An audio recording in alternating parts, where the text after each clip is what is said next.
Sejumlah mobil pemadam kebakaran dari Dinas Pemadam Kebakaran Kota Semarang masih terus dikerahkan ke lokasi kejadian hingga bisa dipastikan semua area aman. Tim gabungan dari DVI Polda Jawa Tengah, Lab4 Mabes Polri, Cabang Semarang, dan juga Inafis Polrestabes Semarang juga masih disiagakan di lokasi guna mencari bukti dan penyebab pasti kebakaran.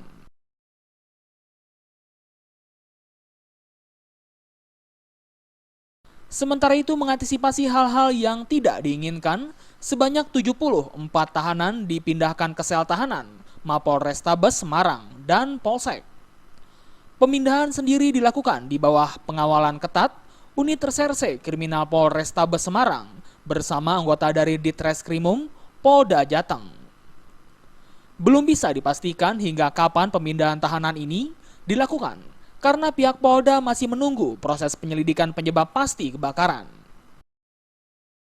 Sudah dipindahkan ke Polrestabes lah, mungkin sekitar 50 lah. 74. Biro? 74 tuh ada delta tuh, 74 tahanan.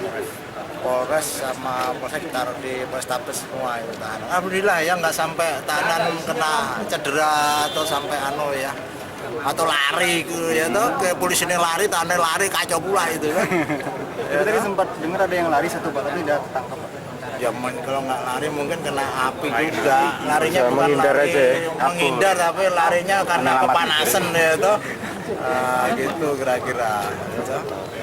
Yang penting sampai sana keluar 74, masuk sana ya 74 kan gitu.